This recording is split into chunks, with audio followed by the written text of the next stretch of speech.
La poesía tiene derecho a defenderse. La poesía habita en este mundo como un disparate, como una tontería, como un entretenimiento flojo de la gente incapaz para las grandes tareas de este mundo. La poesía no tiene ningún lugar frente al poder del dinero o de la violencia, frente al culto de la materia ciega y del sexo barato, frente a la evidencia práctica de que el humano ser es una entidad mediocre, cuyo inexplicable don de autoconciencia no tiene otro propósito que el de prolongar la condición animal mediante unos ejercicios de maldad que animal alguno practica o sospecha.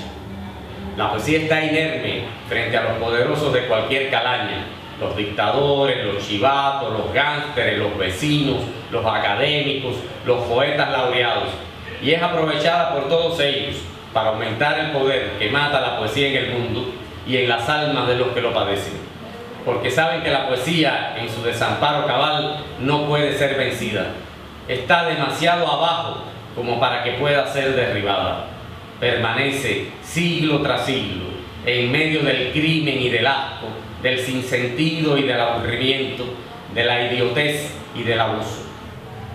No sabemos, sin embargo, si el precio que se le exige a la poesía por ser signo de contradicción en este infierno pueda llevarla al acto total de humildad, de una completa y definitiva desaparición, en la forma no de una existencia de catacumbas, de donde no debiera nunca salir hasta que el reino de Dios asome en el horizonte, sino en la variante de una palabrería a gusto del mundo o de un silencio vergonzoso y culpable.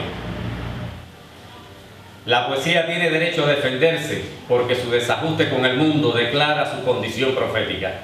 La poesía tiene derecho al combate heroico porque anuncia todos los días, por su propia naturaleza y contra el poeta mismo si es necesario, el inevitable advenimiento del reino de Dios, de la plenitud inviolable de la naturaleza humana, más allá de sí misma y más allá del universo, más allá de la muerte y más allá de todas las coerciones, limitaciones, esclavizaciones y fracasos. La poesía tiene derecho a defenderse porque es irresistiblemente buena y yo he dedicado mi vida a defenderla.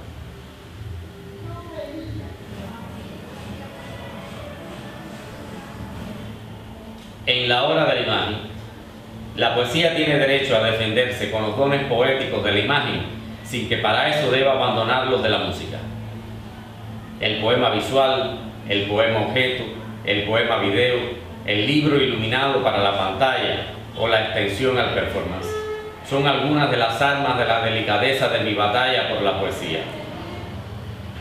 Ninguna de esas extensiones del poema pretende eliminar la lectura silenciosa de los textos. Hubo una época en que la poesía era cantada o declamada. Platón leía a Homero en voz alta. Después de Cristo aparece la lectura silenciosa con la vista, cuya función para la apreciación de la poesía ha ido creciendo hasta hoy. Pero ahora la imagen y el sonido al alcance de todos permiten entrar en otro periodo de la expresión poética que no anula las conquistas anteriores, sino que las expande y refuerza.